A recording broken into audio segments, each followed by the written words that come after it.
Alrighty, y'all. It's number five. Bro, what you looking at, bro? What the So number five. Number five is after doing the beginning work, the identifying and the emotional work, the mental work, and then the spiritual work. This one is when you've really starting to get some momentum. And I will tell you this. For some people, they can knock this healing and alchemizing journey out the park. They just got it like that. Me, it took me years. I've been trying to do this for 3.5 years, dude. No, actually, 4 years. And I sucked at it ever since, bro. I've been ass at this, bro. So that's the reason why it's so beautiful to actually have some momentum in my life. So it makes it beautiful to be able to talk about these things. But this is where you want to be at, and when you have the power and the leverage to be able to get to this level, this is where the real changes start to begin. So let's talk about it. So the thing that comes to mind here, because I have 3 accountability partners. I have books, I have whiteboards, I have alarms, I have so much stuff in the midst of the systems that I've created to be able to forward. Like it's it's so much, dude. Especially if you got ADHD and you got all these things. Some people got autism and all the other shit. Like, there's so many things that make the game of life harder for you, and there's also things that make the game of life easy for you. So learning to utilize what tools that work better for you and works against you, you have to go through a relearning process. This is the reprogramming of your mind and your body and your soul and everything in between. The reprogramming process is when you started to do the groundwork. You dropped 2 tears in the bucket, fuck it, you cried about it. You've done the emotional work to pay attention to emotions versus just allowing them to put you into a raging bull aspect of how you make decisions. You fortified your mind, so your mind isn't just letting anything just seep in, so then you make decisions based around the story that you've been telling yourself. And then on top of that, you're not doing any work to protect and take care of the soul, man. So then you have more energy that's just flowing through you to be able to help you have more willpower to take on the decisions of life based around more of that spiritual soul that you have to help you push through. But this right here is like the marbles. It's like putting it all together. You knowing that having systems in play is what's actually working for you. You start to learn you.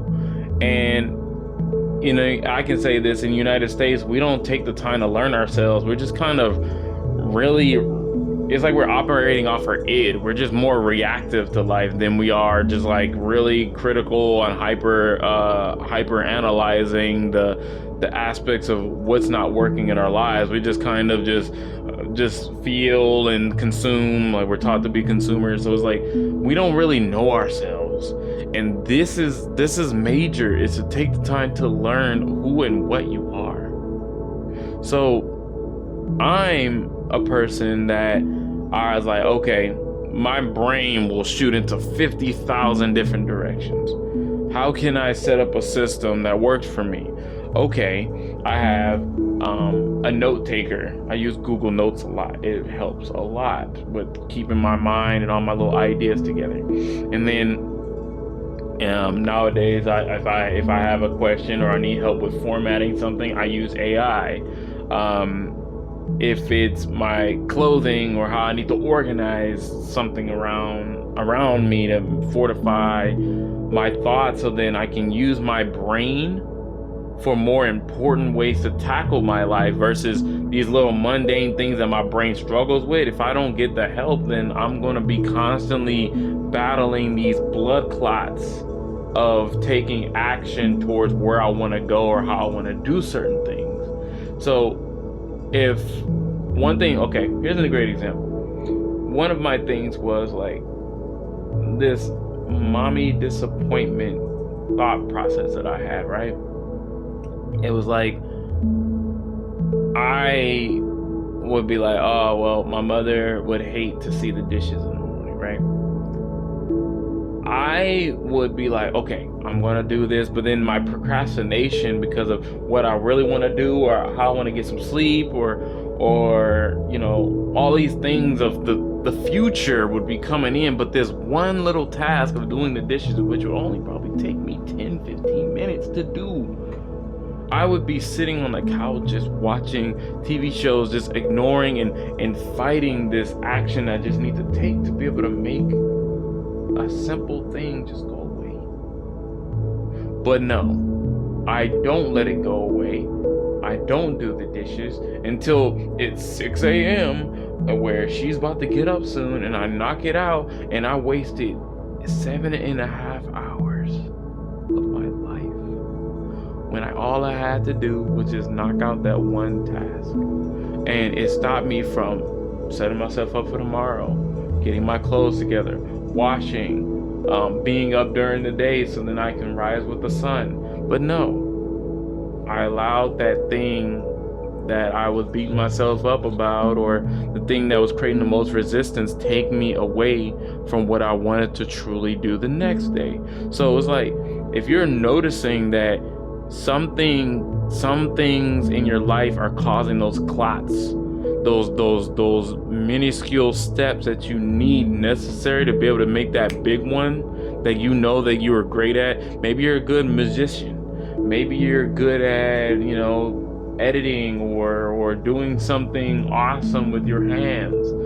But if you notice that you have a problem and you're a painter and you have a problem with you overthink when trying to put all the different colors in the little painting thing, and then before you get started, and you notice that you were one of the greatest painters of all time, but you have all this resistance to be able to get this done, then guess what? You're not going to make the action. You're going to create more resistance. You're going to create more pain. You're going to create more suffering because of knowing that you did not set yourself up with the help necessary. Either you got to pay for the help. Sometimes, for me, it was like, okay, if I needed to clean my room, setting a timer for myself, I would not take seriously.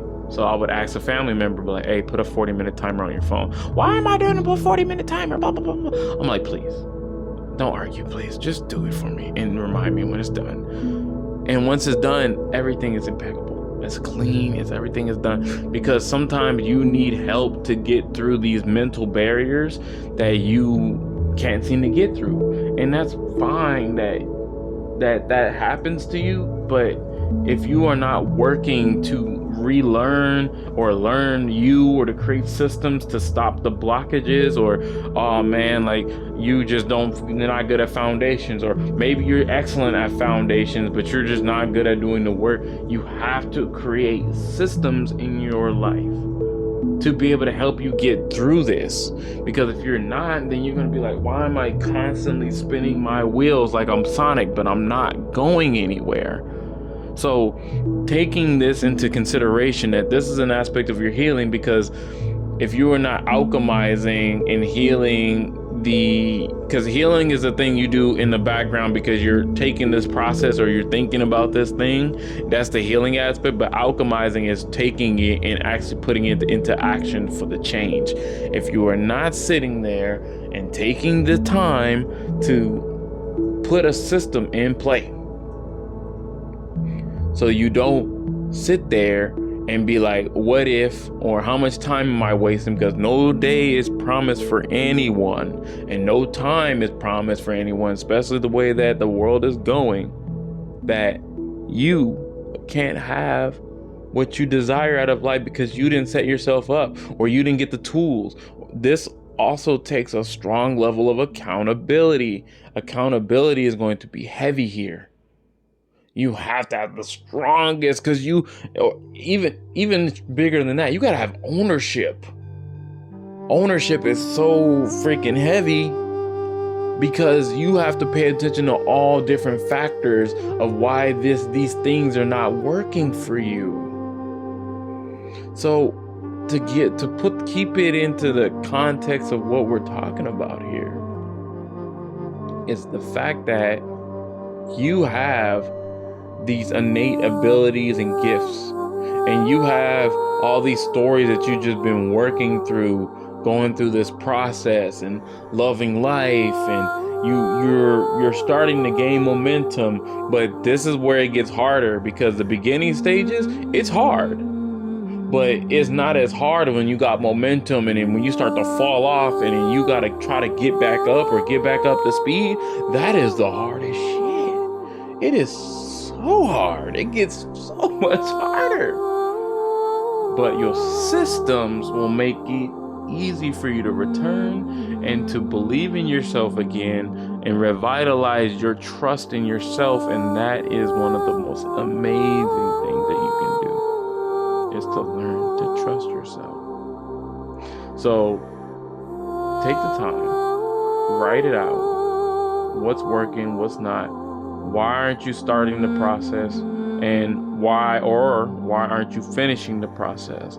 Come up with those scenarios that work for you and what doesn't work for you, and figure out, either you can use AI to do it, or you can ask someone in your life to help you to be able to put it into perspective. That's going to give you the leverage to keep moving forward.